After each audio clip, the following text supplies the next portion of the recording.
You remember the meeting with Lord Rodrum, leader of Kirill, from that morning quite clearly.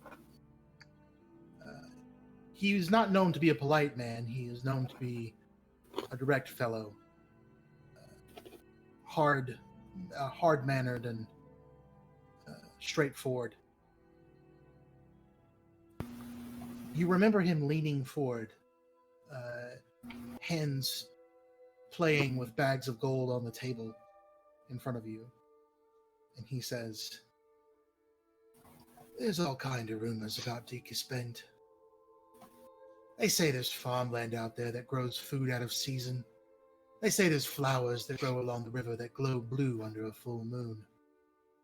They say there's a man what creeps out of the well at night and tries to steal children from their beds.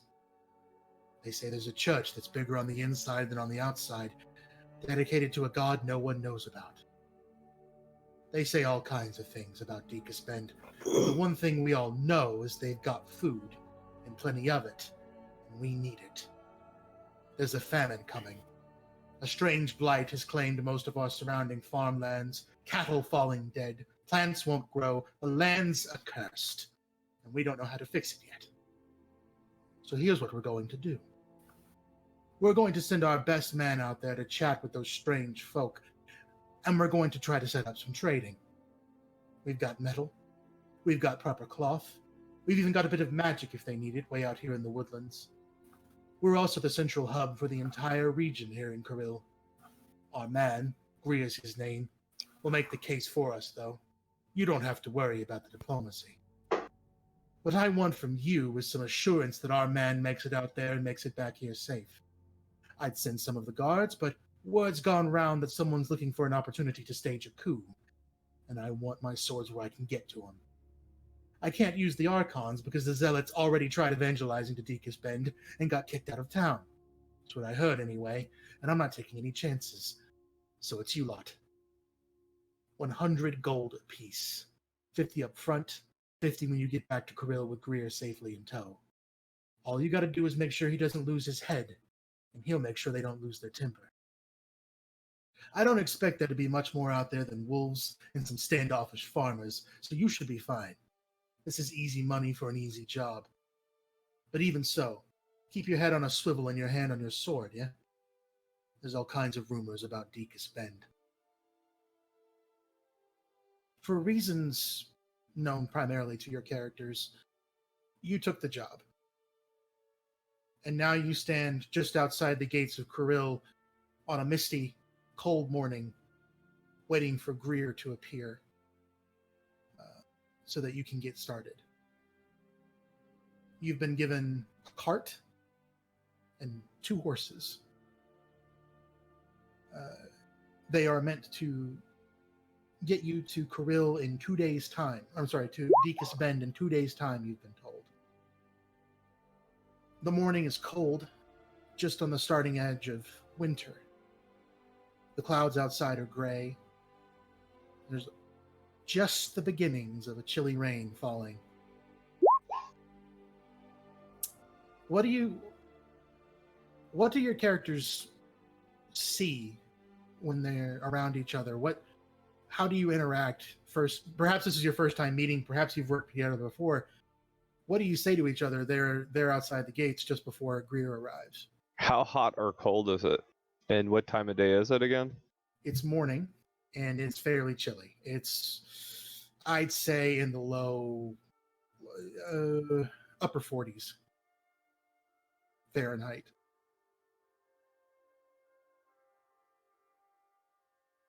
I was okay. So perched outside the city gates, right?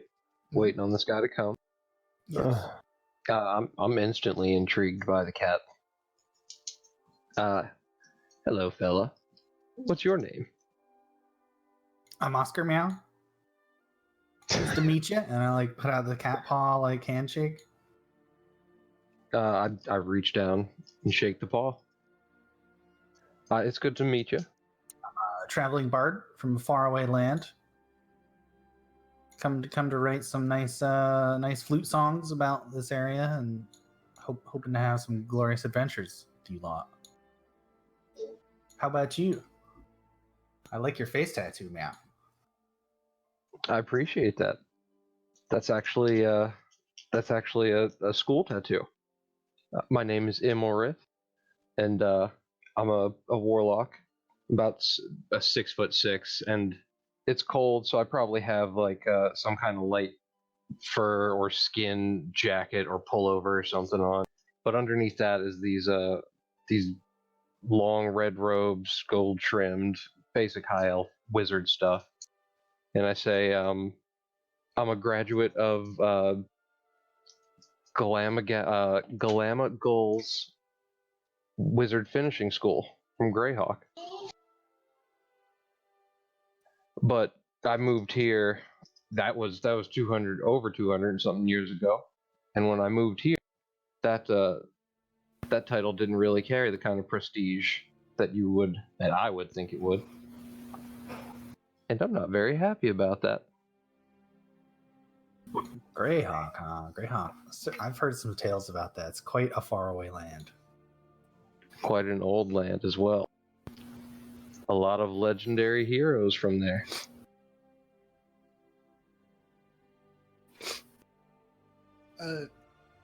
Dorman, you kind of you're out there too, and everyone else sees this person. Your race is indeterminate at the moment, right? What you see is a somewhat hunched figure wearing a heavy cloak, gloves, and a mask modeled after the face of a barn owl. Mostly tan and a little bit of white, a little bit of a light gray in there. None of his skin is showing, and his voice is just a little raspy. He's walking with a somewhat crooked, gnarled-looking staff that looks like it was cut from a tree not too long ago. And he's actually whittling runes into it with a small pocket knife while he's waiting. And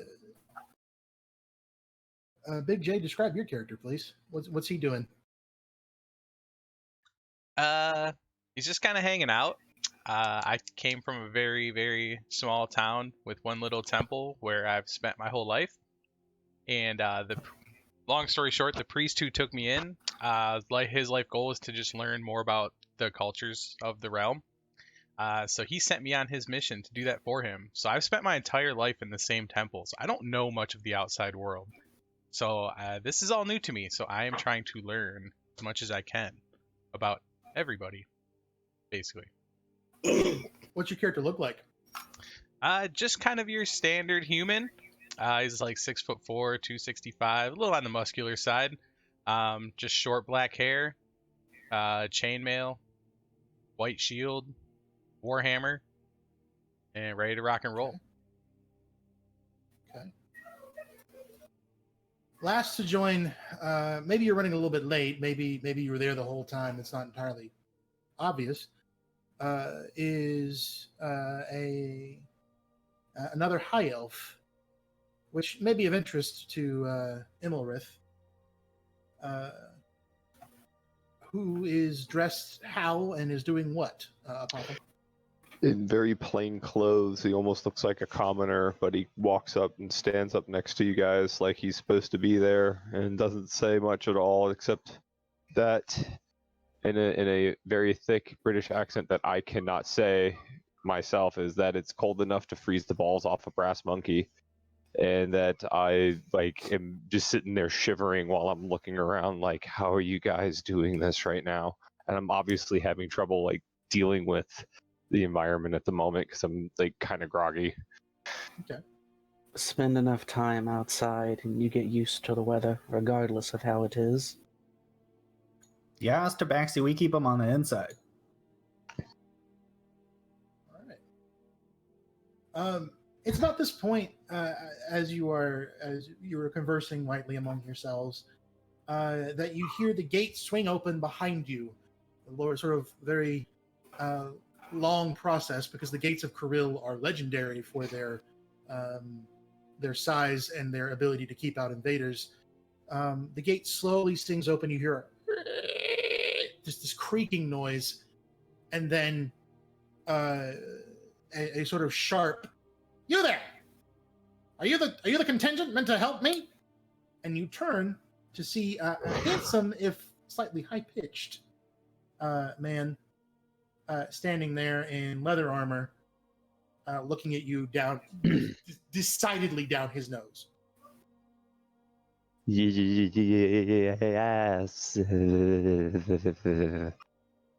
I suppose it all depends. Are you Greer? Gria Lacrima, yes. That's me. This is what Rodram got, eh? Where'd he find you? The nearest tavern? I assure you, my friend, he gets what he pays for. What's And he this paid job- you? This job paid just fine. So Yeah, you what's he got paying you? my service. Well, needs must, I suppose. So you're the diplomat, huh? You have any experience with these kind of things? Not with Deacon's Bend, but with other places. I've done my share of diplomatic work. I'm the best the city's got for certain. I know how to negotiate. I know how to get a deal. What I need you to know how to do is to keep the wolves off my back and to make sure they think it's a worse idea to attack me than it is to go for the trading deal. Yes. That ought not be a problem, friend. He gives you another long look. But your confidence seems to be helping him calm down a bit, and it's less down the nose this time. He strokes his beard for a moment, giving you sort of the once-over, and then says, "Right. What are your names?" Dorman. Immelrith. I'm Oscar. Tyrell. My name is Apotham. Well, this will do. We've got a 2-day trip ahead of us. You'll be outside the cart, walking with it. These horses are not fast enough to make the trip very quickly, so we'll be traveling slowly.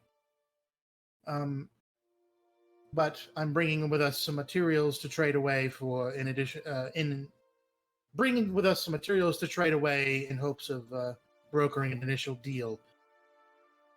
You are to keep the bandits off my back, yes? Of course, of course. How many days to Dickus Bend do we expect? 2. We should arrive the evening of the second day. You lot did bring camping supplies, yes? I have what I need. Si, senor. Yes, I've got a canvas tent folded up in this robe. You just can't tell. I open up my Looks- bag and like it clanks and rustles, and you can spot like it's pretty much full of different musical instruments and shakers and stuff. And like I look a little bit worried.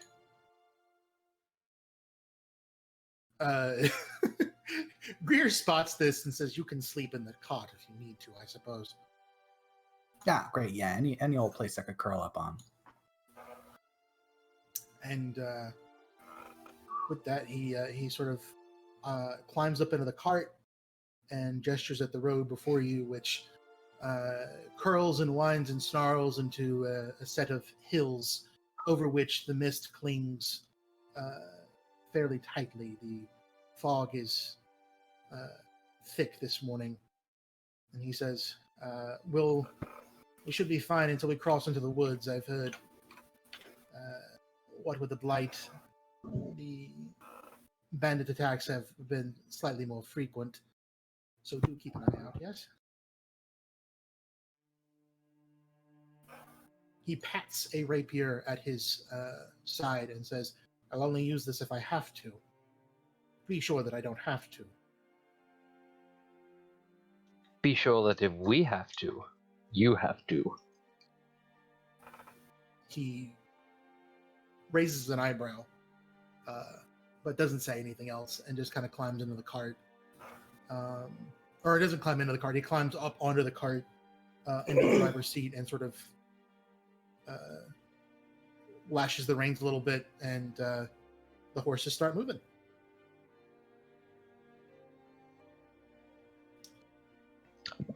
I follow. And your journey begins. You are heading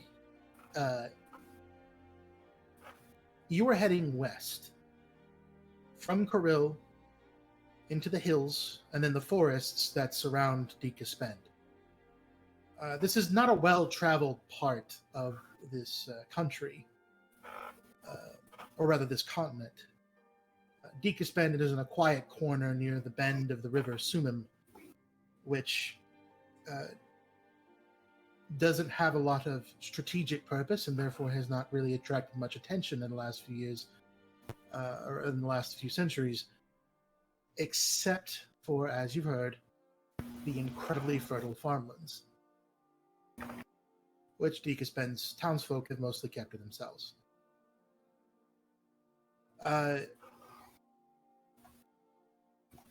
The day passes without event. Eventually the weather clears up, although it does not warm up very much. By mid-afternoon, it's maybe 50 degrees outside, and the sun is peeking through the clouds. Shafts of golden light kind of piercing through these gray rolling clouds above you, and coalescing in these golden pools along the hills and plains ahead. Who is taking the lead in this party? I would guess it'd probably be me. Okay, you're kind of out front, maybe. So with that, roll me a perception check, please.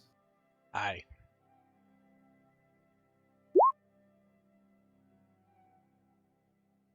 Okay.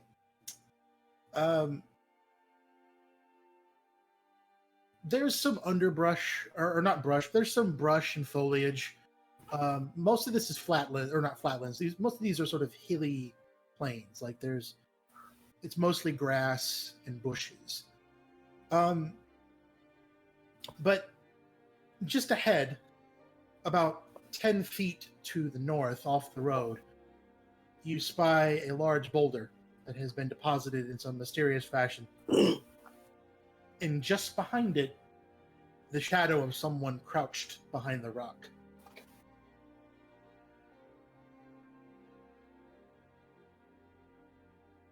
Be aware, comrades. Someone is hiding behind that rock. Did you just say that out loud? Yes. Okay. The shadow twitches and I drop my weapon. and then emerges from behind the rock. Emerges a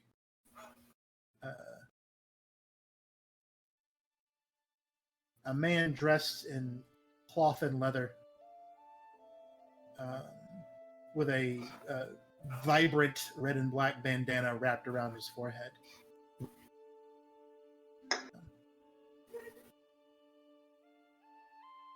Can y'all see him? Oh yeah. See. He has both hands empty, raised in a sort of gesture of almost plaintive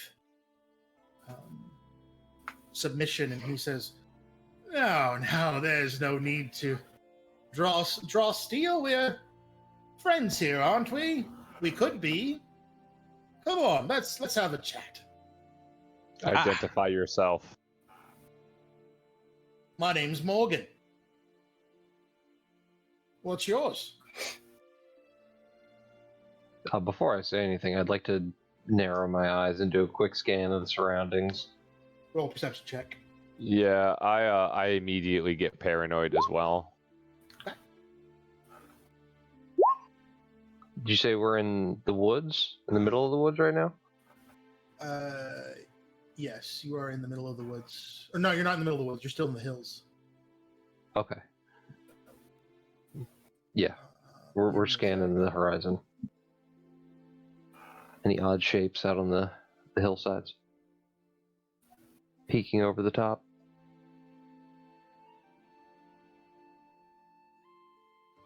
You cannot see anybody hiding in the hills or any sort of anything out of place. And Morgan kind of catches your attention again and says, "Come on, lads, you're looking awful shifty here. We can talk, right?" Certainly. We can talk from a safe distance, friend. Oh, more's the better for me. I'm unarmed. Insight check? Well, you can see from perception that he does appear to be unarmed at the moment. He's not carrying any weapons with him. Okay. He says, "All's the better for me. I'm unarmed. So, what brings you to these parts?" Just traveling through? Our business is our own. What brings you to these parts? Well, I was traveling, and I was set upon by some bandits, and they made off with my goods. So I was wondering if perhaps I could walk with you for a bit until we made it to wherever you're going. Where were these bandits? Or where did you get attacked? Just further up the road. To the east. That is Wait, the direction so we're heading. you came from the direction of which that we're heading, and you want to walk with us back to the bandits on the same road. Well, they're not there now, and strength in numbers and all that. Yeah, come on. Minor thing, real quick. How long have we been traveling at this point? You've been traveling. You guys got started about 8 a.m. You have been traveling for about 6 hours. So it's roughly, is that 2 in the afternoon? Yeah. Dorman will say, "I think he'd prefer to be with someone when night falls. From here, it would take until well after night to reach the nearest town." I'd also like to try and see, do I buy his story? Can I look at his body language, listen to the tone of his voice? Roll an insight check. No. I'm gonna do something real quick. Hang on.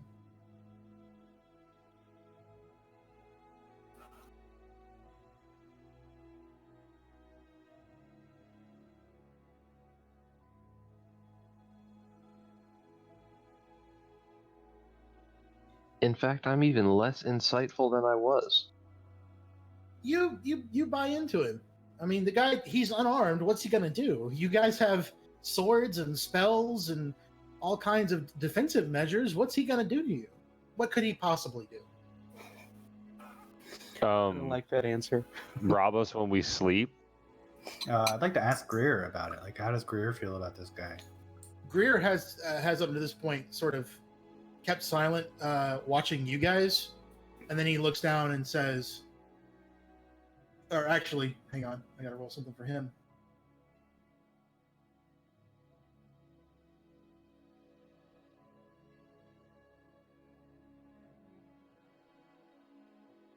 He looks down and says, "A man's unarmed. I'm not sure what threat he poses." I'm sure he doesn't pose any threat. And at that, Dorman is going to look at Morgan, and I'm going to cast Thaumaturgy to make my eyes glow as I stare at him and say, "Right?" And I'd like to try an intimidation check. If that's Roll all that right. with advantage.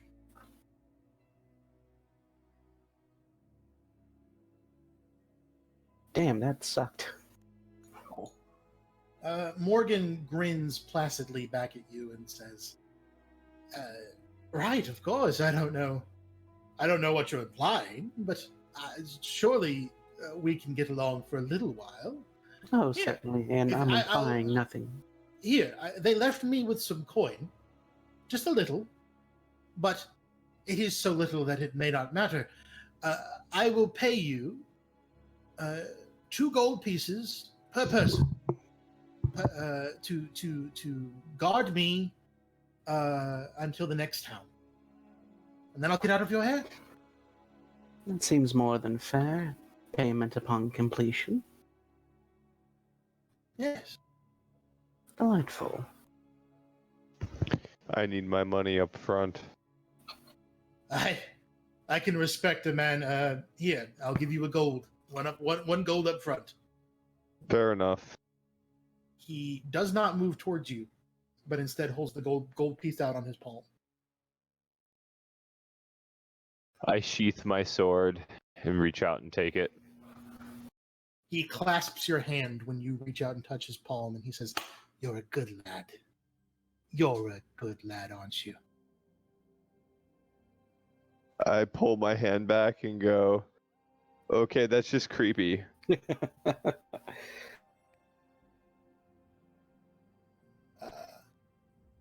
And he lets go of your hand, and again that grin returns, and he says, "Right, shall we be about it then, lads?" Sure, lead the way. Right. And he turns and begins walking ahead of you, whistling a jaunty tune.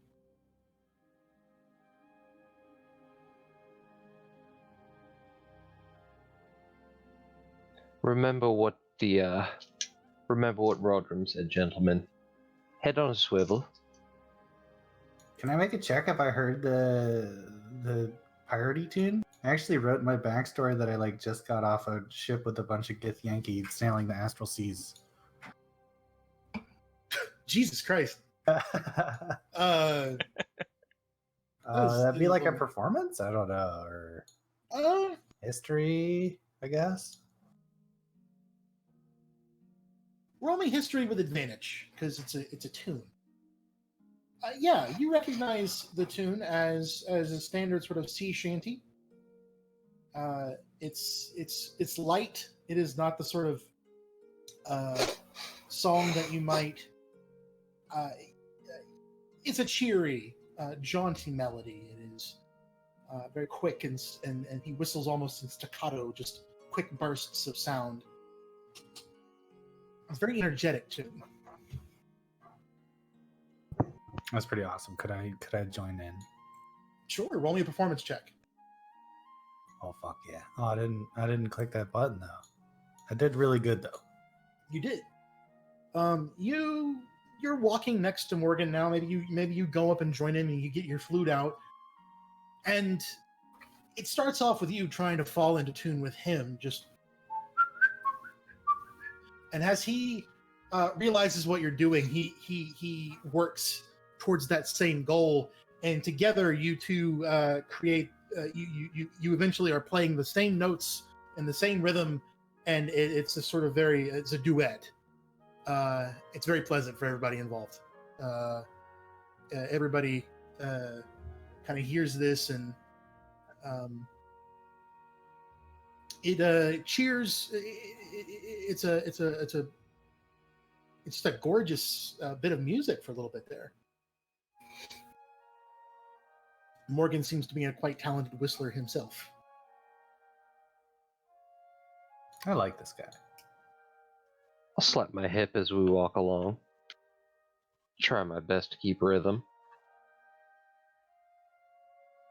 And yeah, so you travel a little bit longer.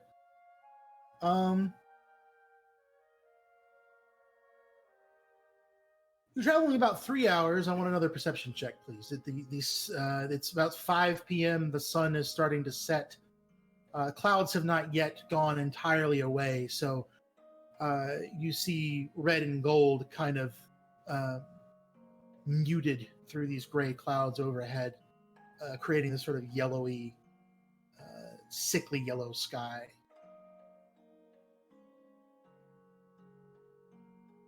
You said perception check, right? Mm-hmm. From everybody, please. Nailed it. And damn cat eyes.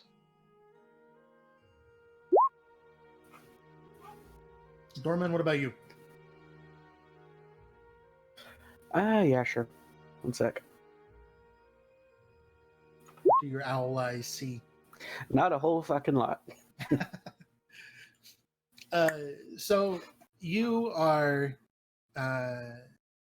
Oscar. By this point, you have maybe dropped back to the back of the pack. Are you used to traveling? Do you think? Do you travel a lot? Yes, very much. My background is far traveler. I'm Okay. from a very far away place, and I love traveling all around. And I like pretty much just showed up in this area. So you're used to walking, to walking behind the cart, or no, I'm sorry, not you used to walking behind the cart. You're used to walking long distances.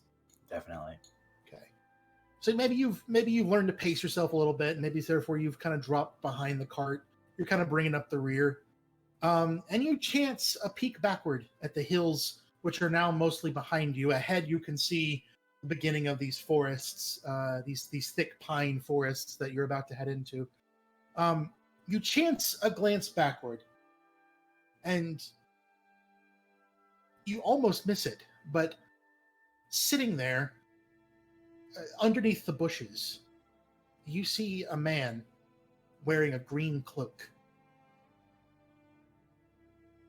He's staring right at you. And then, under another bush, just off the road, there's another man in a green cloak. And a third. And a fourth. I draw my weapon. Ambush. I draw my short bow and ready an arrow, actually. Okay. Yeah, I'll pull out my crossbow. Okay. Give me just a tick. Loading screen.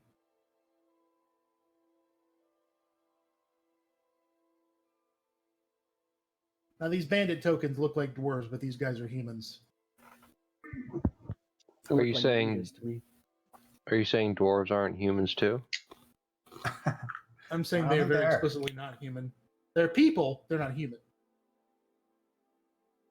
People's pushing it. Great. Cool. Fantasy racism. Oh no, I mean I think people is about humans, right? Like that word was made by humans about groups of humans, I think. Oh, I mean, fair.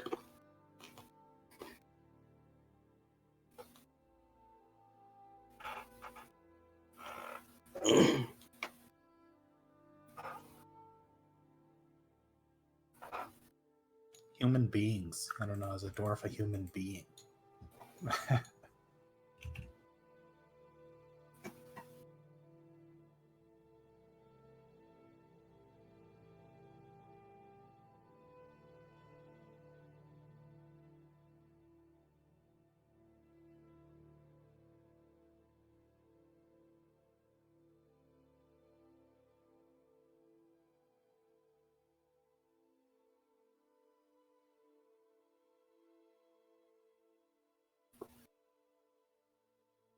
All right.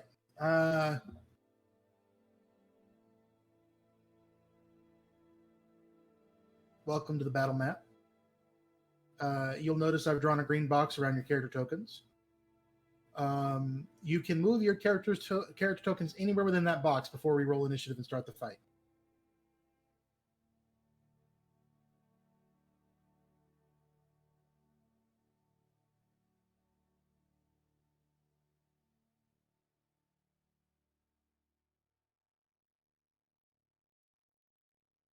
Hey, when it comes to wearing leather armor, does that just mean it gives me +1 to my AC on top of my dex bonus? Yes. No, 'Cause it- leather armor is AC equals 11 plus dex bonus. AC is 11 plus dex bonus. Okay, so it's same thing but different. Okay, got it. Different but same. Yeah. Yeah, because you get 10 natural AC, but leather armor is specifically 11 plus dex. Okay.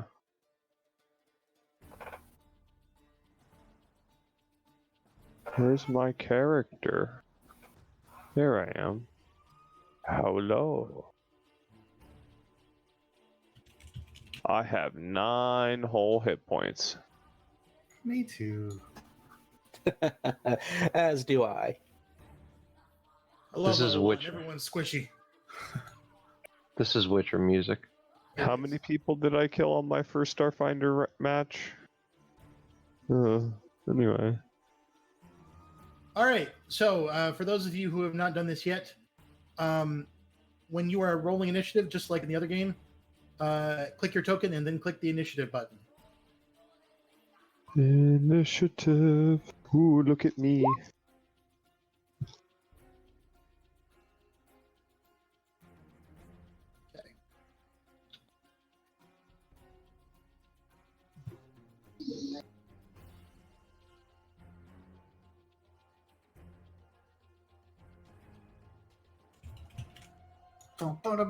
I like this music.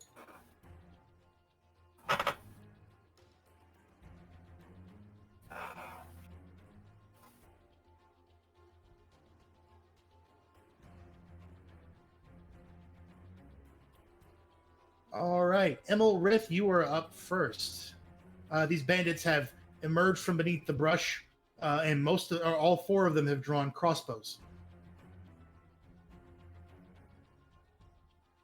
Oh, 4. Holy shit, I didn't see Alex's icon, or Apothem's icon was blocking the bottom one. Son of a bitch. Okay. I completely fell for, what's his name's ploy before, so I'm not even focusing on him. I am going Magic Missile the, top guy. Okay. That's magic missiles. Is that 3 missiles? Yeah. So roll 2 more. That's firebolts. So, take him. No. No. That's It's a 5, lot 6, more damage. 10. And then this is you're targeting the top guy. Yes, sir. All right. So you extend. What's your arcane focus? Do you have a focus? Do you have a component pouch? What are you using? What is? Let me phrase this better. What does this look like when you cast a spell?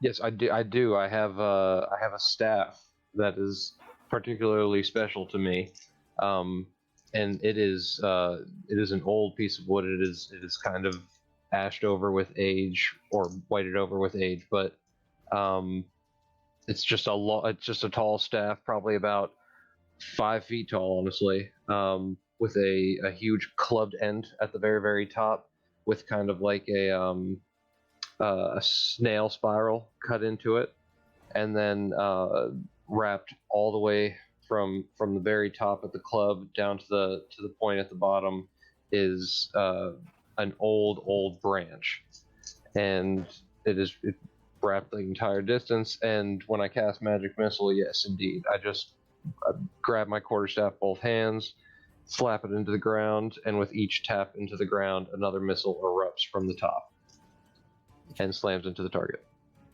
The missiles whir past Terrell's shoulder, over Oscar's head, and slam into this guy's chest. The first missile hits him in the chest. The second hits him in the shoulder, and the third hits him in the knee. And the combined force of all three send him reeling backward and then down to one knee.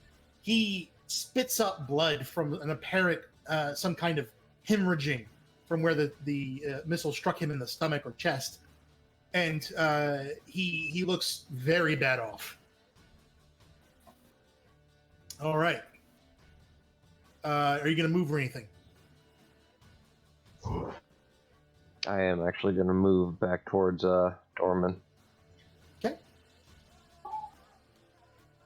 Oscar Mao, it is your turn. I'm going to pull some mysterious regents out of my bag and waggle my hands around, and I'm going to cast Fairy Fire on these dudes over here. Pretty much those two dudes. Okay. And they both have to make, I think, dex saves, DC 13.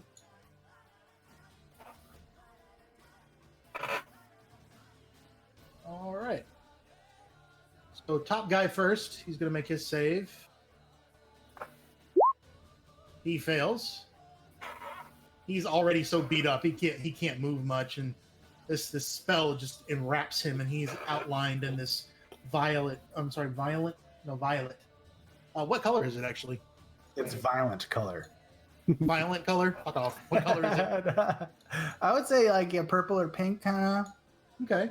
Yeah, this purple light clings to his shoulders and glimmers around his head. This other guy fails as well. So the same light sort of crawls up his arms and over his shoulders and back, and they are both highlighted. Sorry, Chaz, I'm going to exercise your putting tokens on stuff because they need tokens. And then my next act, I will. I'm gonna look at this guy with the big huge shield in front of me. What's his name? Terrell. And I'm gonna say, "Go get him, buddy." I'm gonna give him a quick little like cheer me up. Like, you can do this, man. Get in there. And I'm like gonna play him a little toot toot. I'm gonna give you 1 inspiration. Okay. And then yeah, as can't move, I'm gonna take some steps. Go ahead. All right. So Terrell. Yes. On your turn, the next time you roll a d20, basically, whether that's for an ability check, saving throw, or attack roll, before you know the result, if you want to, you can add a d6 to it. Okay. Yeah. Make sense? Yes. All right. It is the bandit's turn. This wounded one is going to take his crossbow. He's on one knee. He's trying to keep standing, and he's going to, with a shaky aim, try to thread the needle between Apotham and Terrell and shoot Immelrith with his crossbow. It was a 14 hit. Yes. You take 9 piercing damage. Ow. I'm at -1. You are unconscious. He manages to land that shot, and it slams into your chest and knocks you over. And just the sheer force of it and the pain, like there's just this wave of pain that rushes through your body, and the next thing you know, you're just unconscious. Your brain refuses to process what just happened to you. Yes, if I was awake, I would be not too happy about that. The next one is going to with the wizard down. With the wizard down, the next most obvious target for these bandits appears to be Terrell, who has the shield and the armor. And so the next guy's going to take a shot at Terrell with his crossbow. I don't think a 12 hits. No. You get your shield up in time, and it just sort of bangs off of the shield. It does not puncture.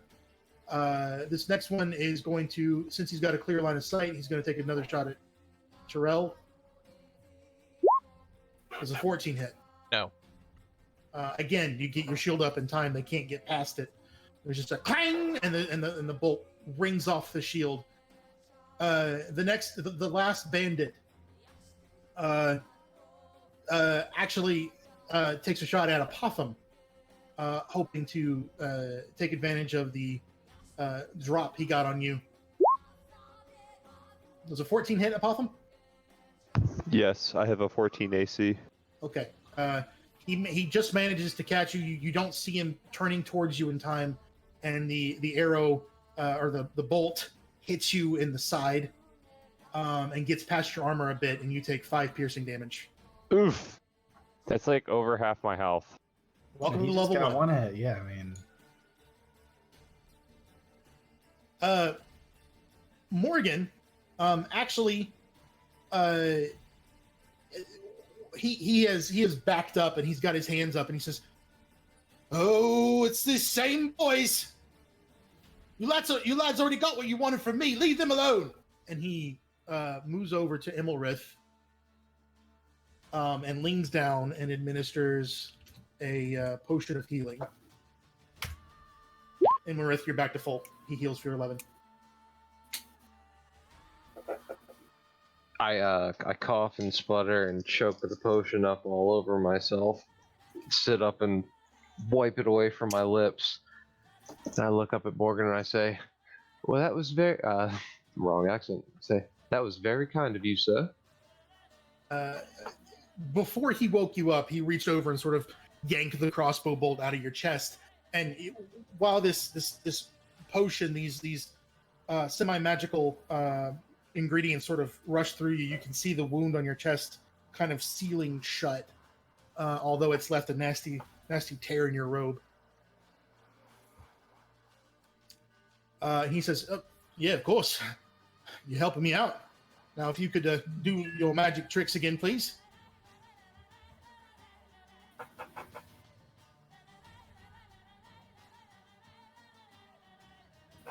And that is his turn. Apothemon, is your turn. I take a shot at the guy that got hit with the 3 magic missiles. Okay. I'm going to release the arrow that I had readied, and then I'm going to just switch weapons, basically.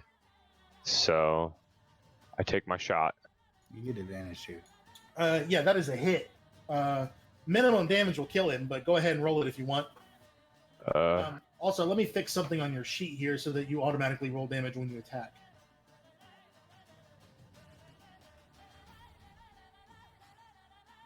What just happened? God, I love Witcher music. I know, How are you right? rolling? How would your character do this? How would your character land a killing blow? Just like a snapshot with the short bow, basically. Because he was he just like immediately turns and like as soon as he sees the 3 bolts hit, he just snaps over to the same person and just releases because he knows that he's trying to do the follow up to finish him off if he's still standing. Okay, it's a clean shot. You even with the bolt and you're kind of having dug into your side a bit, you steel yourself and you whirl on one foot, you plant yourself again, and then it's just a quick arrow, pull back, fire, and then suddenly he has an arrow sprouting out of his forehead and he just goes down. Yep. Yeah, that's it for me. I switch off to my rapier at that point. Okay. And can I change weapons and move and it's be counted as the same move action? I can't remember how. You'd have to drop your bow to do that. If you put your bow away, Okay. You wouldn't be able to do that. Okay, so yeah, I'm just gonna like shoulder my bow over my body and just drop my rapier as my move action then. Okay. I'm just gonna stay in place. Dorman, your turn. Okay. Dorman drops the staff he's been using to walk and pulls from his belt a 3-foot rod of carved wood, which he snaps out and points at this fellow here at the very bottom as he snarls something in Sylvan. And I'm casting Hex on him. Okay. I will actually click the spell real quick so that it takes off. Cool. All right. So basically, he is cancel. He is cursed. He will have disadvantage on, I'll say, Wisdom saves for now. And if I manage to actually hit an attack on him, he'll take an extra d6 of damage. As my action, I'm going to cast Eldritch Blast. All right.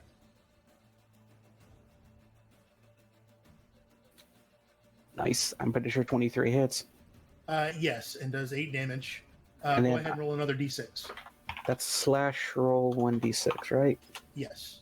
Cool. All right, so that's 9 Total of damage. 9 Right? damage. Mhm. He's aiming.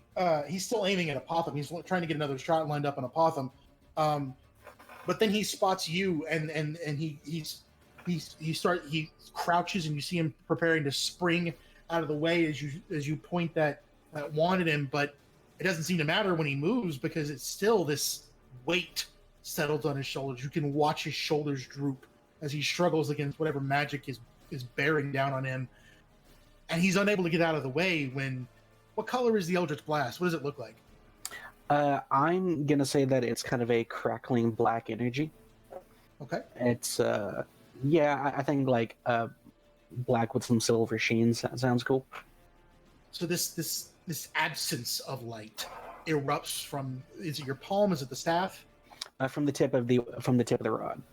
Okay, from the tip of that rod erupts this almost abyssal substance, this shadow that absorbs the light around it, save for the silvery sheen around the edges of the beam. It lunges at this guy and slams into his chest, and he reels back, gripping at this. What the armor is untouched, but you heard something crack underneath there.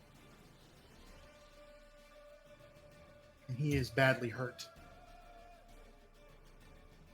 I don't know what physical form my hex takes, but it's still pretty clear he's been cursed by me. I need to figure that out. Probably something nature themed. Maybe Yeah. black thorns crawling up around him. I like that. Yeah. So like where the energy hits, like a black thorn vines erupt and deal another point of damage. And now, finally, it is Terrell's turn. I'm gonna take a. Yeah, I'm gonna stay right there. Yeah. All right, let's see here. So I was just reading. I'm still new to 5e. Sorry, so I'm gonna ask questions. No, go ahead. It says you can like use some of your movement, do an action, and then finish your movement. Yes. Okay. Are we just counting diagonal as 5 foot like in the other campaign? Yes. Yeah. Okay.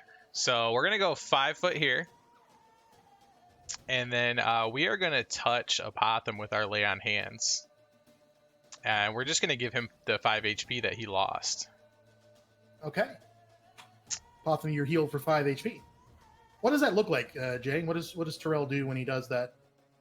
So I whisper something into my hand, and then my hands start to get this kind of white glow, and then I just kind of get. I don't really touch him because I'm not kind of that kind of stuff, but it gets within a few inches, and then the light just kind of transfers over to his body. Okay. You feel that wound seal up, Apotham, and it feels knit back together, and you feel much better. What are you doing next? We're going to finish out the movement. So we've already moved 5, 10, 15, 20, 25, and 30. And then that's it. Okay. Closing in on that guy. All right. And that's your turn. Immelrith, your turn, sir. Top of the round. I'm happy to be back from the. So I find my staff. I am gonna step up 5 feet there and try and frostbite the bottom center guy. Oh, I don't have to try and frostbite. He has to DC save 13. Okay. The bottom guy, the one down here. Does he have No, disadvantage on that? That one. Oh, okay. That one. Okay. All right. One sec. DC 13 dexterity Con. on. He passes. Fuck. Nothing happens to him. The cold Wait, fizzles no, off. no. Oh, okay, on a failed save. All right, yep. Yeah.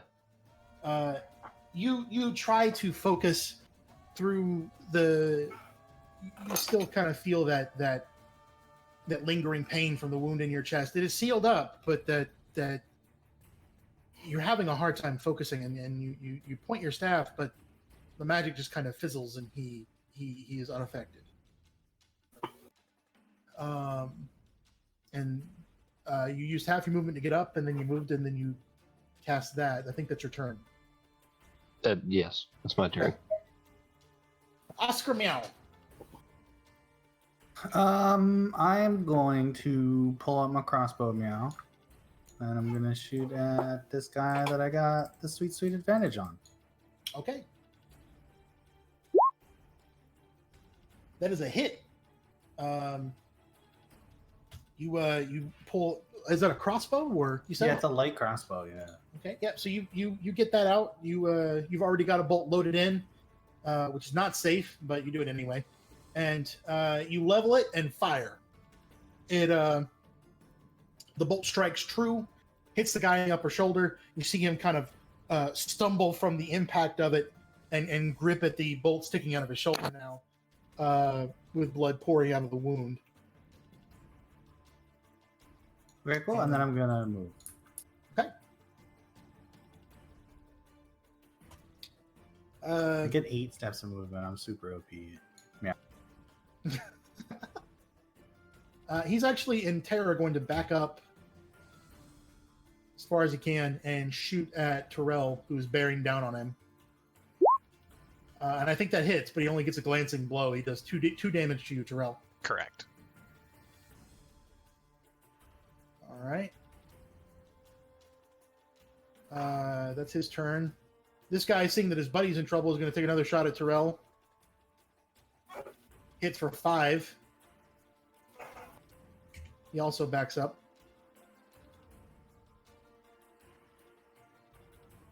And then this guy is actually going to curve around here, and they don't seem to have like properly looked at Morgan yet. This one goes, "Hey, wait a minute! What are you doing here?" And roll me a perception check, Dorman. Perception.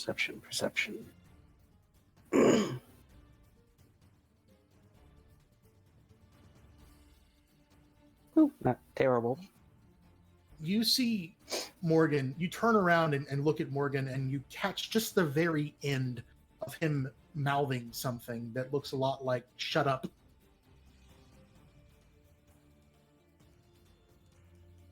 And the bandit looks confused and then takes a shot at Morgan and fails spectacularly. Morgan, the bolt doesn't even go anywhere near. Morgan just stares him down, and then it looks like the guy's so unnerved that he just shoots way wide. It is Morgan's turn. He is actually going to charge this guy and try and club him with his fists like a hammer blow.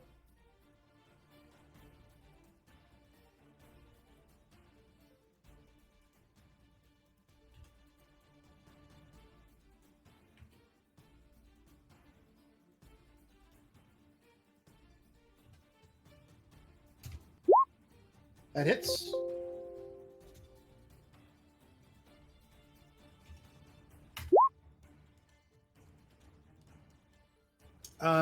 That's a successful hit, and that is a kill. Well, not a kill. Morgan charges in, and you see him bring his hands up over his head, massive fists clasped together, and he just slams them down on this guy's like skull, and you hear the guy go, and then just falls over.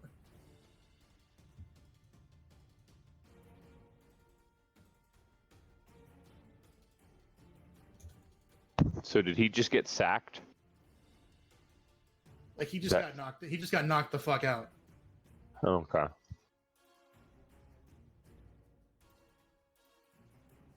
He is unconscious.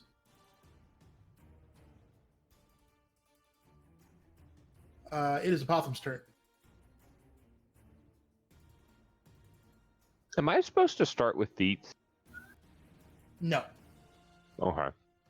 There is one way to start with feats or a feat in D&D 5e, and that is by picking the variant human class or race. Okay. Well, the guy over there is knocked out. Can I charge for double my movement and still try to hit somebody? No. That is a particular feature for another class. So that's a class feature now. Interesting. Well, there's not a whole lot I can do. Get your bow back out. Might as well. I use my move action to switch to my bow. Oh, use your action to switch to your bow, and then you can still move. Or you can use. Actually, I don't know if moving. I'm going to rule it that you can trade your move action for a stow or draw. That's fair. Okay. So I'm just gonna stand in place, switch to my bow again, and shoot. And shoot at this guy, which I have an 80-foot range with the bow. Yes, So should be fine. it should just work. Pew pew. There's a solid hit. You plant an arrow in this guy's chest, and he stumbles back, yanks the arrow out, but it looks like he is pretty badly hurt by that. You hear him, even from where you're standing, you hear him go, "What the fuck do they make this armor for?" Ugh! And Dorman, it is your turn. Okay. As a bonus action, the thorns disappear from the corpse down here and sprout up around this gentleman because of left concentration spells. I'm going to move forward to here and snap my wand out again as I cast Eldritch Blast at him. Okay.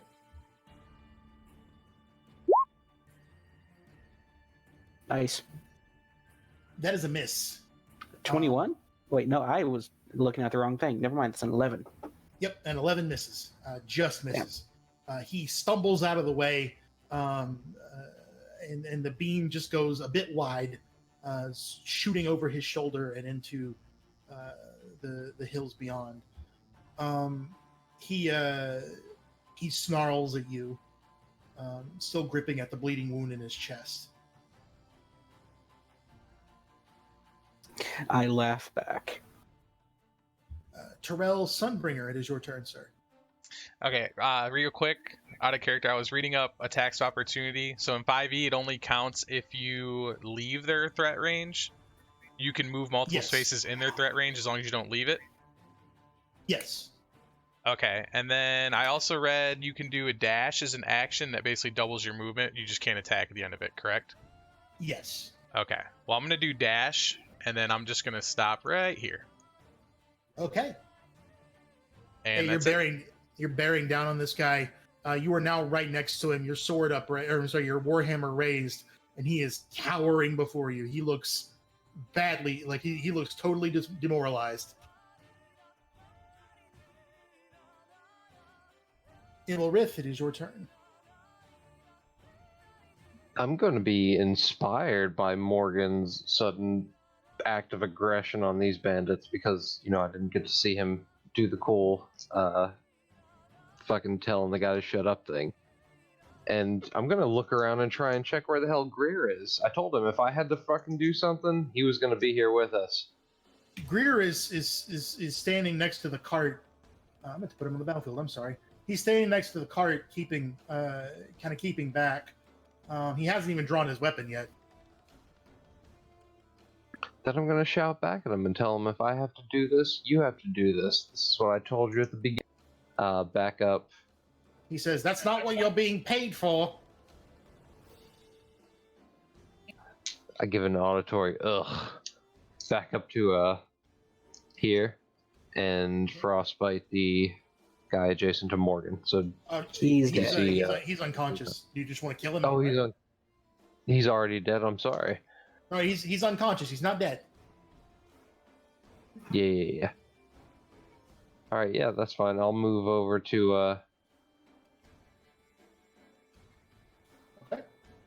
and frostbite far guy. Okay. He passes. These are particularly Wait, dexterous bandits. Wait. Constitutional That's bandits. supposed to be a con save. Yes, that is He supposed to fails be. that one. Roll damage. My bad. 6 damage. What does it Cold look damage. like? What does it look like when you cast the spell? Because it kills him. Aw, that makes me feel bad. All right. When I cast a spell, Yeah, so I what does it step look up like? between Apotham and Dorman, and I'm still a little injured, so I'm maybe nursing a side or two, or I favor one leg or something, and I lean up on my quarterstaff and exhaustedly stare at the bandit, flick my wrist, and a light frost slowly encases his entire body, and apparently he keels over dead from it. The wounds are just too much. When the magic creeps in his body in the cold, rushes over his muscles. You see him tense and then straighten up and reach out as though he's trying to escape from the magic, but no, it claims him, and his frozen legs partially give way, and he just tilts over, his body giving out on it. Between the loss of blood and the sudden system shock of that much cold, he seems to have passed away. All right. Oscar Meow, it's your turn. Oscar Meow. Let me see. I'm just gonna crossbow that guy. Okay. With advantage. Dog. Even with advantage, that doesn't quite hit him. He's focused on Terrell, but he spots you loading that crossbow, and he slips aside from the bolt and then weaves back in, hoping to land a shot on Terrell. Because as he weaves back in, he drops the crossbow with one hand, whips out the scimitar with the other, and lunges, hoping to land a hit on this paladin bearing down on him. He doesn't, I don't think. I think he catches your shield, and you just kind of turn the blow. It's Morgan's turn. You see him rifling over the bandit's body, the unconscious bandit's body. He finds their scimitar, seizes it out of their sheath, and slits his throat and kills him.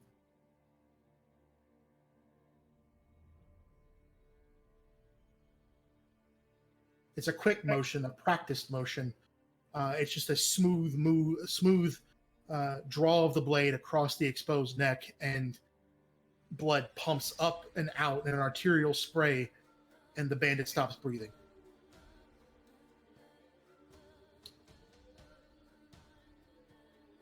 I'm going to say that was a little extreme.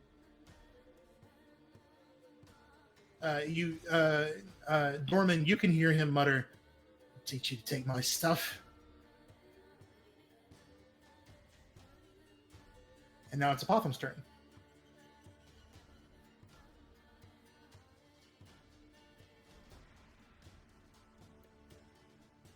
Thinking. Loading apotham.exe. 404, file not found.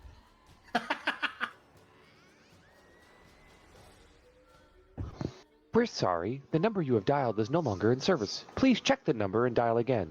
Error code 4. That was perfect timing, the robot. Right? Did my voice break up? Yeah, it went robo. Oh, no. Oh, awesome. Okay, great.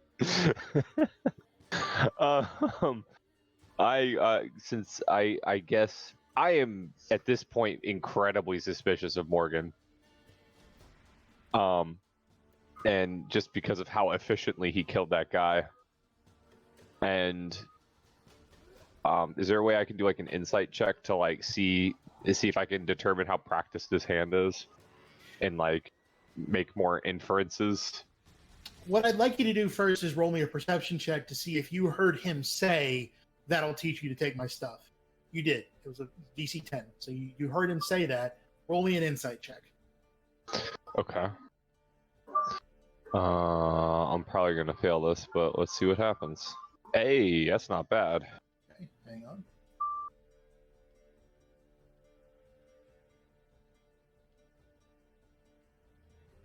It's performative. The way he says that is exaggerated. And beyond that, this man is clearly not as harmless as he made himself out to be, because the practiced efficient way he cut that man's throat was the right location. It was a smooth movement. He knows what he's doing. He very clearly knows what he's doing. Yeah. And like I said, that sentence that "I'll teach you to take my stuff" was performative. Like he killed the guy, made a show of rifling over his body, and then said it. And that strikes you as not entirely on the level. You've seen people acting this way before. trying to.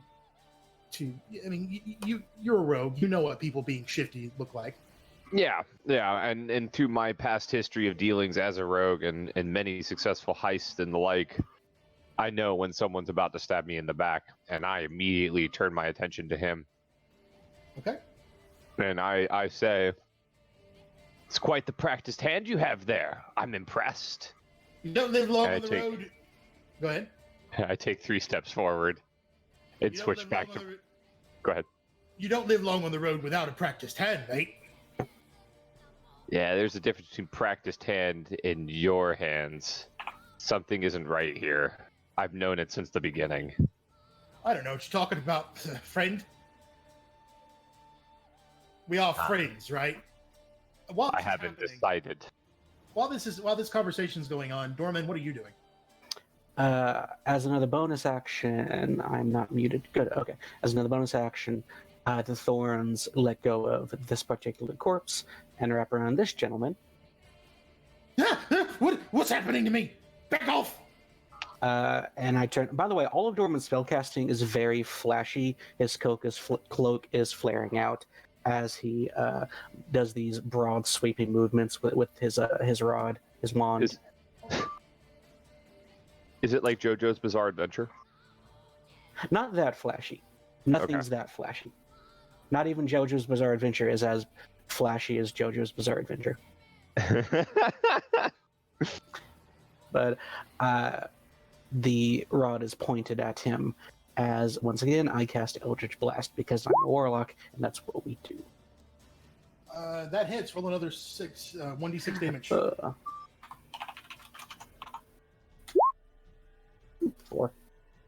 Okay. Total of 4 damage. You. And I will move. Go ahead. Sorry. If he's dead, I'm not going to move. He's dead. Terrell is bearing down on him, and he can't quite get away from Terrell, and so he's not looking at you. And then his attention is further diverted when these thorns start sprouting around him, and then the next thing he knows, there's this wave of force, and it's not the force that gets him. It slams into his side, and he stumbles. But then the thorns dig deeper, and they hit something crucial. And he grips at his chest, and this gout of blood erupts from his mouth, and he tilts forward into the grass, totally still.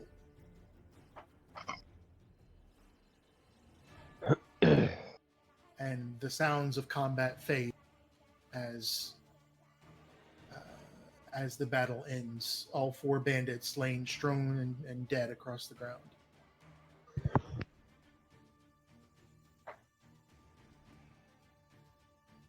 I whisper to the others outside Morgan's hearing and say, "Hey, did anyone else notice something weird about how Morgan was fighting and interacting with those bandits?" Yes. And I turn and those thorns, because I can keep this shit going for an hour if I keep concentration up. And those thorns wrap around Morgan now. Hey, there's no need for this. Come on. No, I think we deserve some answers at this point because you're not telling us everything. I don't know what you're talking about, mate. I've been completely on the level with you. Oh, certainly you have. We are friends, yes? Yes, we're friends. I mean, like you were friends with those men. Those men robbed me. I don't know what you're implying. They knew you, and you knew them. They recognized him, so that's recognized why. them as well. They recognized me because they robbed me. I don't like the direction this is going. If this is how you're going to act, I'll take my gold and go Morgan. elsewhere. If you can answer one simple question for me, those thorns will fall away, and I will not even receive payment for this aid in your travel. But it is one question. What? Why did you tell that burglar whose throat you slit to shut up when he saw you?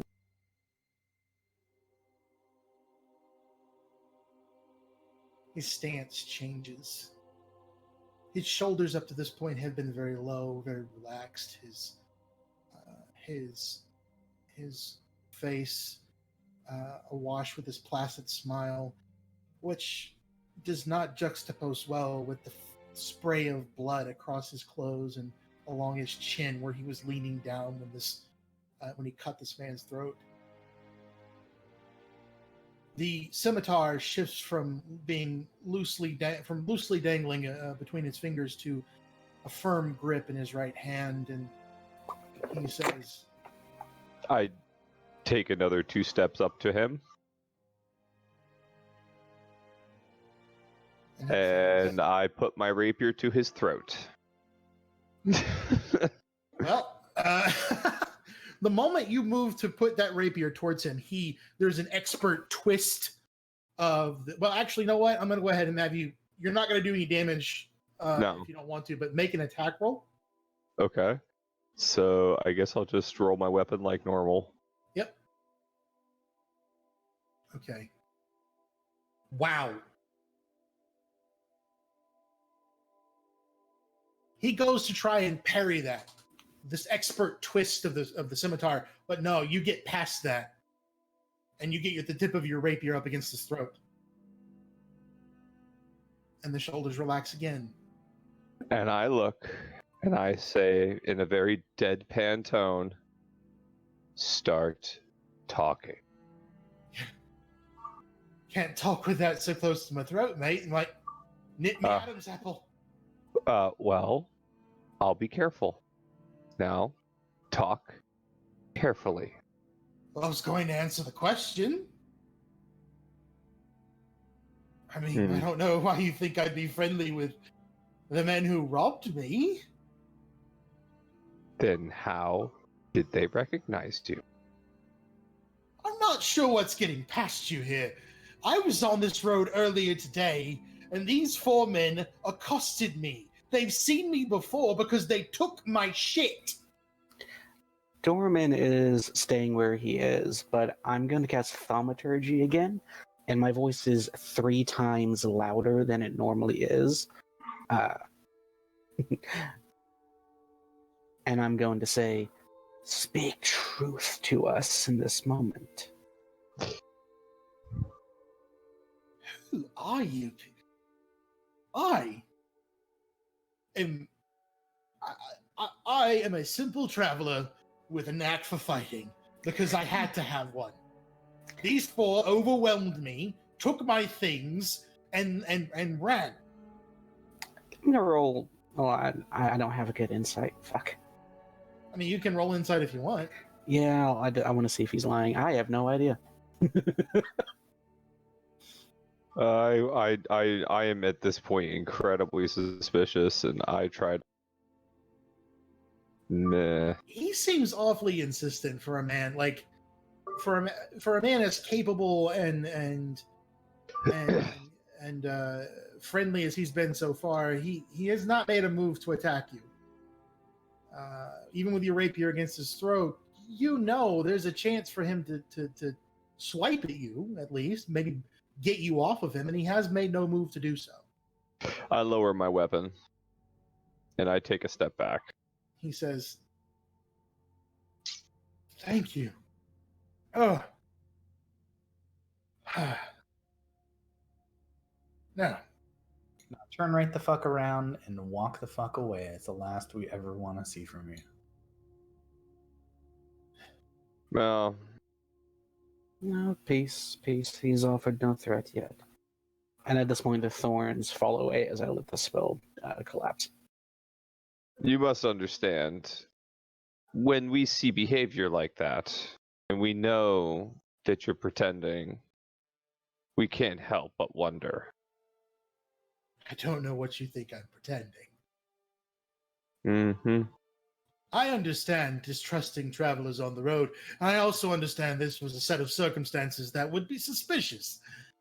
But I have made no move to attack you. And that is why I haven't done anything more than I have already. And as long as you don't, we're good. And I sheathe my weapon, And I start rifling through the dead corpses of the bandits.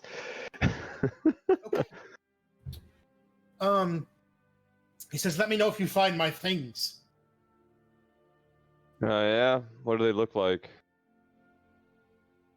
Well, they took about 100 gold off of me. What was that pause in character? Yes. Huh? Nobody can see how hard Durman is rolling his eyes behind the mask, but oh my god, is he rolling his eyes? Terrell, you're fairly new to the world around you. How are you reacting to all this? I'm not too thrilled about the hostilities shown towards our traveler that we've met.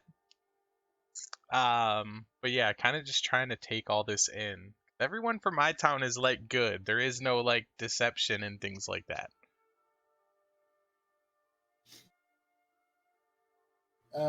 Actually, Morgan kind of focuses in on you a little bit and says, "You're a dab having that shield, aren't you, friend?" Yeah, my shield is my my friend. I think you said. Sure. That's close enough. So, what's your name, knight? Well, good friend, my name is Tyrell Sunbringer. Sunbringer. Interesting name.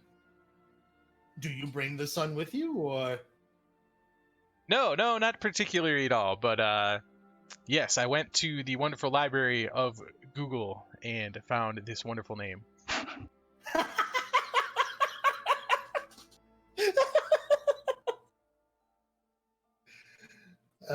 Yes, the Library of Google. It is second only to La Bibliothèque Suprême. I was waiting for someone else to say it. I'm sorry. I'm sorry. You have heard of La Bibliothèque Suprême, my friend. Oh, I crossing the streams. DM, I've not heard too many specific details about La Bibliothèque Suprême or the Great Library of Google, but I know a little. Can you tell me where we can obtain this information? About which aspect? The Great Bibliothèque Suprême or the Library of Google. There's a legendary sage somewhere out there who goes by the name of Bear. We'll have to ask him. Oh yes, in my cat planer travels, I've met him. Yeah.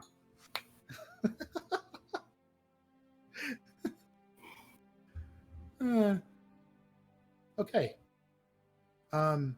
He says we'll need to make camp soon. Do you mind if we make camp out here? I mean, clear away the bodies, of course. It's disgusting, but I say we make camp out here, if that's all right with your friend here, who has not yet introduced himself. And Greer just kind of raises an eyebrow and says, "Greer Lacrima, diplomat for the city of Garil. Morgan, was it? I'll not have you dictating to me what my party does. We'll be going into the woods and we'll camp there." "Not wise, friend. They say horrible things about those woods. I don't care. Come on, let's get a move on."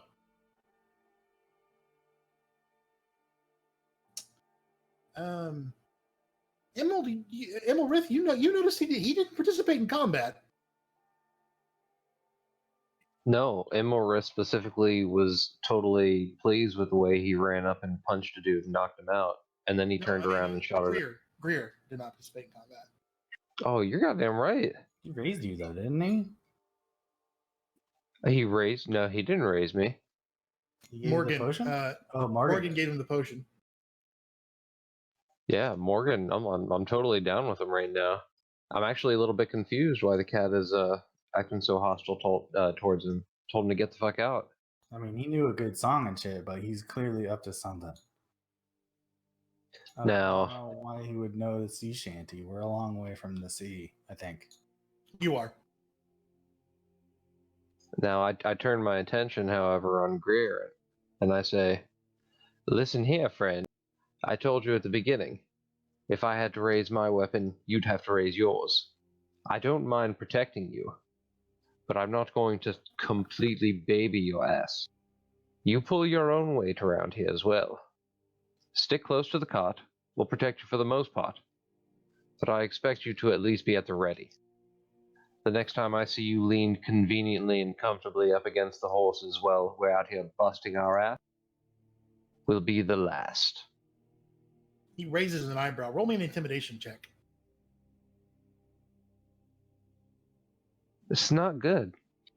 I'm It's kind of not a high, I got a high pitched voice. I'm an elf and shit. Greer just kind of raises an eyebrow and says, "That's funny. I didn't know I worked for you. I thought you worked for me." I work for Lord Rodrum. No, you work for me. I work for Lord Rodrum. Right now, you're my bodyguards. Therefore, guard my body, and let's move on. Can I approach Imolreth and, talk in some Elvish to him, try to calm him down? Sure. Now, my good friend. Lord Rodrum has paid us for this protection. He warned us he did not need to fight unless need be dire circumstances. Let it go. Come on, let's go. I look this podunk paladin up and down, and I'm kind of shocked that he knows, Elvish language. But I'm not swayed. And I actually hiss back at him in Elvish. Can I roll? Go ahead. Please. Go ahead. I was like, can I roll that as a persuasion, my little paragraph? I generally don't allow persuasion or intimidation and stuff like that on other players, but I also, I'm going to leave that up to you guys. Do you want that to be available? Yes, against my wisdom. DC against my wisdom, which is just straight 10. Yeah, so go ahead and roll persuasion. It does not make it. Imolrith, you are not swayed. I'm not swayed. I'm not going to work my ass off out there while this. What race is he? Greer, I'm sorry. Greer is human. I'm not going to work my ass off out there while some backwoods human leans up on his shitty horse cart. And I understand that, friend. But Lord Rodrum said he was not to fight unless need be. If you didn't like that, you shouldn't have signed up for this task. Now let it be.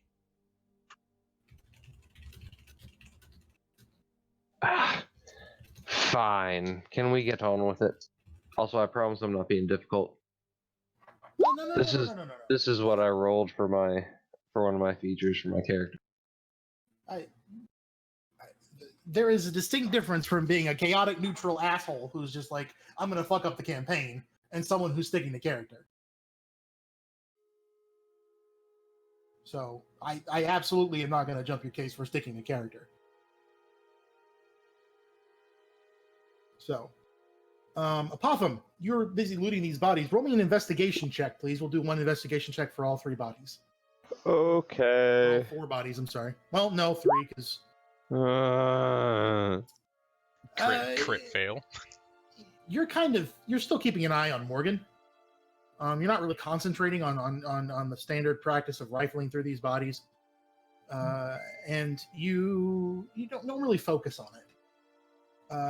You do procure about 10 gold pieces total from all 4 bodies.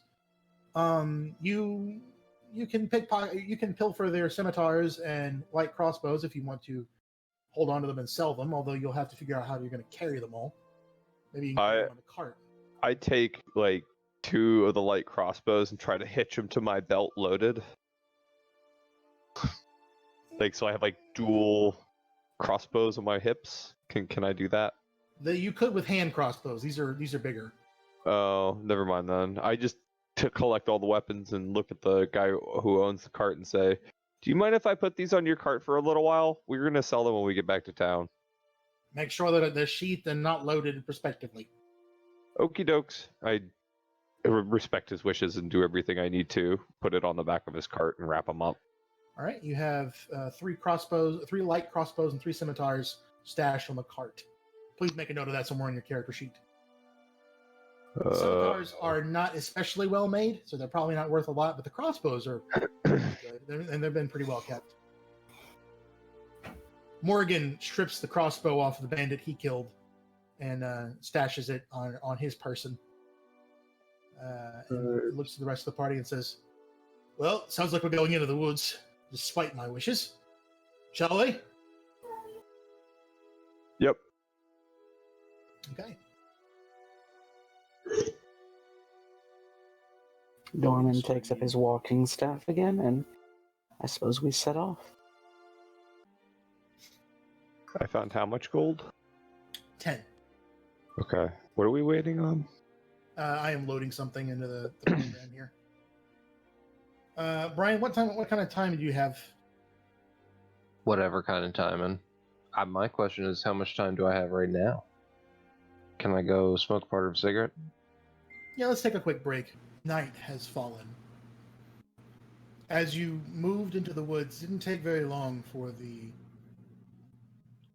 light to stop filtering between the trees in those thin red gold streams coming down from the sickly yellow sky. The sky changes from that yellow color to dark indigo. Stars begin to peek out where the clouds have begun to part, and the air gets colder and colder still. Greer has set up a campfire. Morgan has found some firewood to get it started, and you have set up camp in your wherever around this area in a small clearing in the woods. I think most of you have bedrolls except for Oscar Mao, who is going to sleep in the cart, if I recall correctly. Yeah. Unless anybody else's lap is more inviting. So you've traveled for about a day. You're sitting down to rest. How do you guys react? What are your feelings on the day? How are your characters reacting, especially those of you that took damage in that fight? I'm gripping my body with the wound, and I'm trying to figure out a way to heal myself. I start looking around for a means to make a bandage. Roll me a survival check.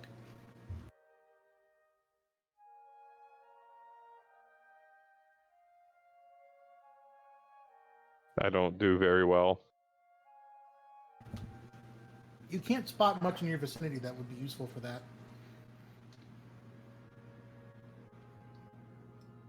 Morgan sees you ferreting around and comes over and sits down next to you. Looking for something, lad? Yeah, something to close this hole with. As I start stuffing fabric into it, trying to make it stop bleeding. Well, it stopped bleeding by this point, but it still stings. And the wound is basically closed thanks to the efforts of Terrell, but there's still some pain lingering in your side, and you want to get it bandaged anyway, just in case it reopens. Wait, Terrell healed me? I didn't... Yep. Oh. I missed that. Whoops. No problem. How much did he heal me for? I don't see it in here. 5. 5. Oh, well then I'm at full health and I'm not bitching. Never mind. Never mind. Come on, Staverson. Right, Con. Who? Can I hiss at the pirate guy, Morgan? And I want to go find Brian's character. Is it Irlwith? Imorith. Imorith. You like those withs. Yeah. But yeah, I'm going to ask Imorith, what was it like when you died? Did you see anything? Did your life flash before your eyes, or did it just go dark? Or It was a sudden burst of pain. It felt like an explosion of fire from right here. and he touches his chest where the bolt penetrated. And he kind of looks off into the distance and he says, "But no. After that, it was nothing. It was a long, cold, dark nothing." But he recalls when Morgan poured the potion down his throat. But then there was another searing pain in my throat, a light, and life again. That must have felt good. Well, it was certainly a relief. I'm glad you're back with us. I was about to run over there and bring you back up, but that fucking Morgan guy, I don't know. I don't know about him. I mean, he healed you, but something's fishy. He's been on the level so far.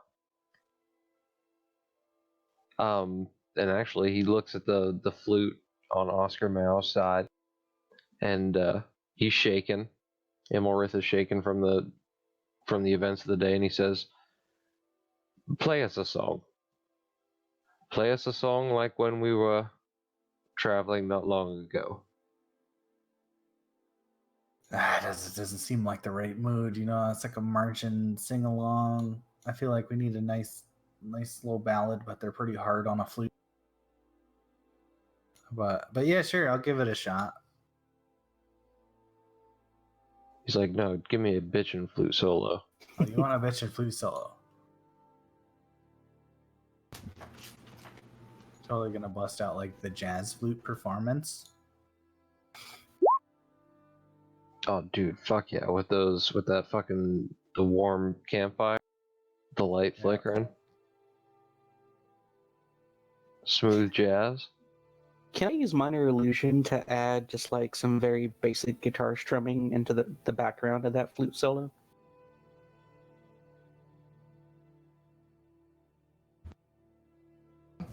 You absolutely can. Minor illusion is my favorite cantrip.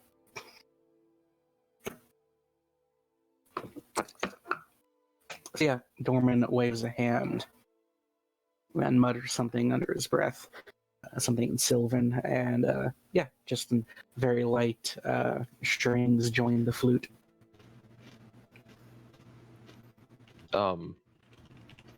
Imolrith actually speaks Sylvan. You don't have to necessarily say what you said, but is it reassuring? Can he drift off peacefully? He didn't say anything sinister. It was the somatic components to the spell. I haven't figured out what he says yet, so I think it will be something to the tune of join him in his song or something of the sort. So yeah, perfect. Wait, so if we're camping, are we taking shifts or watches?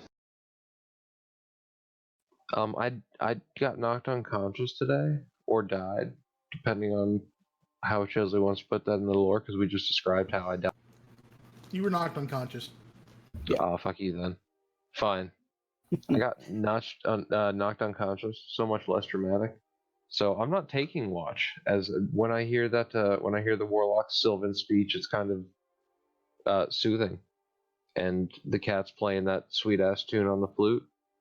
I'm gonna drift off to sleep. You know, trying to raise some spirits over here. Okay. Imolrith, you drift off to sleep. Does anybody else join them in going to sleep? Who's keeping watch? I'll take first watch. I'll take second watch. Okay, we'll do these in 4-hour shifts. Please note that the high elf characters don't technically need to sleep. They can just... No, I died today. I mean, got knocked unconscious. Wait, that's a thing for high elf? I didn't know that. Yeah, high elves only need correct. to go into like a 4-hour trance. Don't I'll need to take be third unconscious. Watch. I have dark vision, so I'll like take the darkest watch, I guess. Oh, I do too, apparently. Huh. Okay. I didn't. Huh. Okay, yeah, second watch then, yeah. Okay. So Oscar's taking first watch? Dorman. Dorman's taking first watch. Okay. I'm going to roll me a perception check after everyone has gone to sleep. Okay. poking at the fire, occasionally looking out around. Not bad. Not bad at all. There is not much of note beyond the pool of glow that the fire exudes. But it's not the external that concerns you, it is the strange way that everyone else's bodies in their sleep are twitching. For those of you that fell asleep or into a trance, this is what happens to you. Oh no. This is what happens to you. You are dreaming. It is utter blackness, similar to the darkness of sleep, but there is the sense of something beyond. There is the sense first of awareness, consciousness, a feeling of floating in the dark, your body barely present, your mind much more so. You stare out into the darkness, not quite in control of yourself, when you hear a childish, high-pitched giggle. It lilts across your ears, and following that, there is a glimmer of white light, and then, standing before you, the lighting nonsensical, hovering about their body, is a child, an emaciated child, skin hanging, skin clinging tightly to bone that must be just beneath, gaunt face peering into yours, cracked, and a wide, unsettling smile. The child is perhaps 10 feet away. You can spot details, scars on their face, their hands folded behind their back, ash blonde hair falling in a ponytail toward their shoulders. "Hello," says the child. "You've come to visit, have you?" The light around the child is growing slightly brighter. The pool of white light growing around them, and you feel it getting closer to you, and there is the sensation of heat, very close, very nearby, intense. And then a moisture in the air. As the light begins to reach further behind the child, you see something immense in the darkness, the suggestion of gargantuan proportions hovering in the dark. And you, a scent of rotting meat crosses your nostrils, mild at first and then intense, and you see what's behind the child.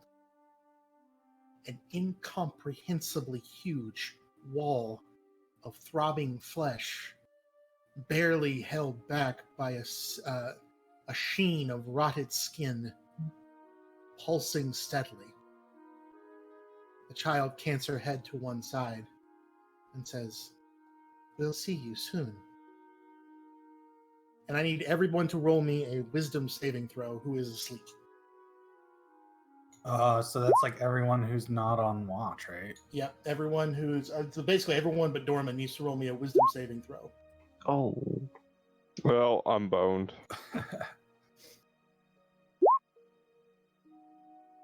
Yep, totally boned. I rolled a 2. Everybody who rolled below a 15, so lucky you, Oscar. No, I'm sorry, everyone who's, I should say, who rolled below a 10 is level 1. Lucky you, Oscar. Lucky you, Oscar. You take 1 psychic damage. Please add that to your resource bar on your character sheet. Apotham, were you here for when I explained sanity? No. the other resource box on your character sheet next to the character resource box, and the right column about midway down, will be used to track how much psychic damage you've taken from supernatural phenomena in the campaign. The damage is not permanent. You know, you don't take one psychic damage and then suddenly you can't regain that HP anymore, but you are keeping track of how much you've taken over the course of the campaign. Does that make sense? Okay. Is there a way to reduce or recover from that? You do not know yet.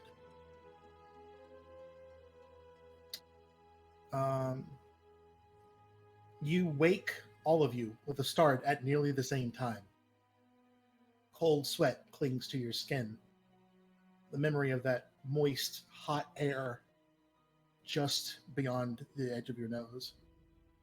The scent of rotting meat lingers as you wake up. Dorman, you see everybody wake up at almost the exact same time. I think Dorman has been deepening the runes carved into his blasting rod, his arcane focus. And he looks around as everyone wakes up. What's going on? Oh God, I had a nightmare. It was terrible. I had a dream that was not my own. It was a child. A blonde child. Yeah. A grotesque presence. Oh. The promise that they'll see you soon. Can I look around for what's his name? Not Morgan? Morgan, the other dude. Greer. Yeah, well, I guess both of them. Did they wake up with us or not? They did. They did wake up with you. Yeah. Greer is positioned kind of having fallen asleep in the driver's seat of the cart, and he is running his hand over his mouth and nose and pulling his hand away and why am I bleeding? And as a matter of fact, all of you who took psychic damage have developed nosebleeds. My brain, it got injured. That's not good. Cat nosebleed has to be really bad. No, I didn't take the damage, so I'm good. Oh, lucky you, Oscar.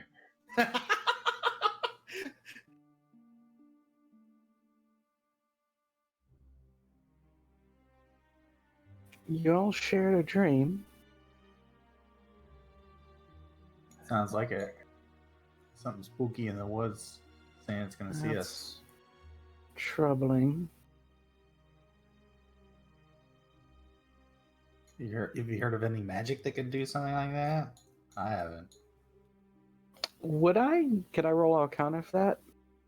Sure. Ooh. There's definitely magics that could impart dreams to people. You, as a warlock, you certainly know of divine entities that can send dreams as visions. But you're not sure what exactly might have caused this. You don't know. Typically, it's divinity that sends dreams. Strange.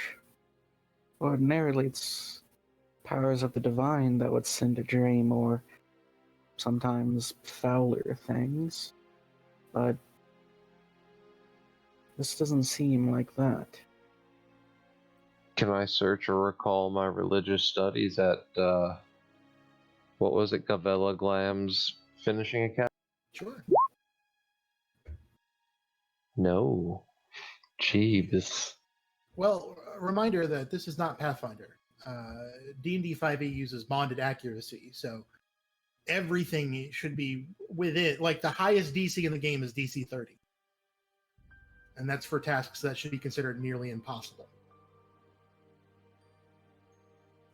Okay. So with that in mind, that's not a bad roll. but it doesn't tell you much.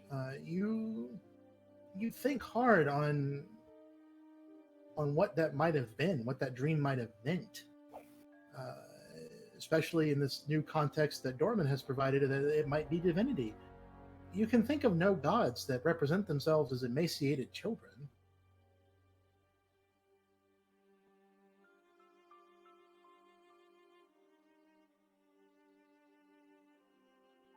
I'm sorry, gentlemen. On my scholarly training, I can't add anything to this.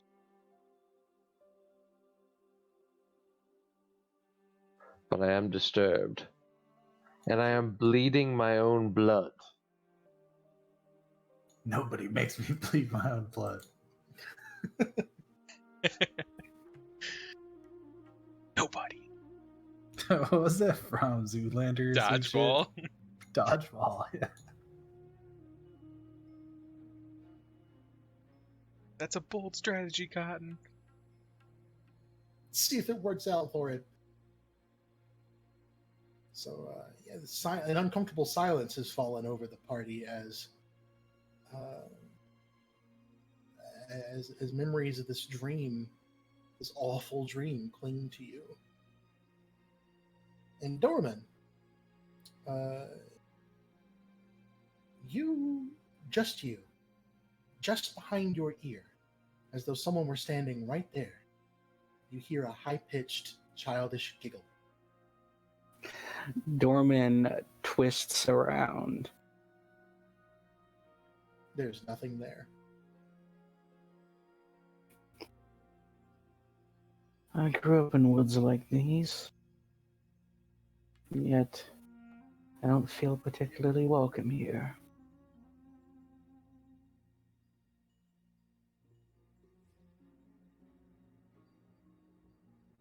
Now, I will say this: you need a long rest mostly uninterrupted rest to regain all your spell slots, unless you're a warlock or. Or high elf, and I just got my beauty sleep, so guess what? I'm gonna meditate for 4 hours. Everyone else, I will let you go back to sleep to try and continue that long rest, recover your health. Otherwise, it will count as a short rest, and you'll need to roll hit dice to recover hit points. Well, since I only need to rest for 4 hours, would my rest be already basically over since since it's only a short or half rest? Yeah, that's actually fair. Yep. So Yeah, I give me just that spot stay up and help with the last watch. Yeah, Dorman's gonna get some sleep now. I'm gonna do that cute cat thing where I stretch and then like go to sleep. It's very cute.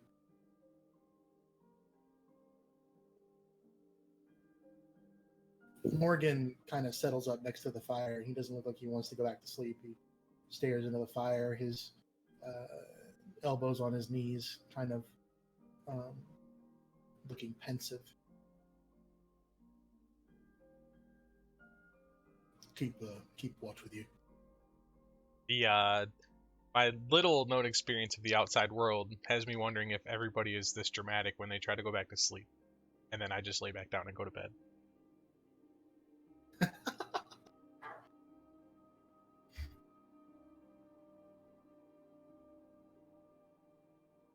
All right. Who's Oh, keeping the second yeah. watch? That What was was that? me. That's Who's right. keeping second? It was Alright. Alex. It was Apopham. I took damage too. Apopham, roll me a perception check. I don't see anything. You are too rattled by this dream to focus. You don't need to fall back asleep, but fatigue does steal over you, as rudely interrupted as your trance was, and you find it difficult to keep watch. You find it difficult to really keep your eyes open and on the woods view. But Nothing takes advantage of your distraction, and the night passes uneventfully. Eventually, morning arrives, and you guys are waking up into a brighter day. Sunlight pouring down through the trees, the clouds all but entirely clear, and the morning is slightly warmer. What are you guys doing?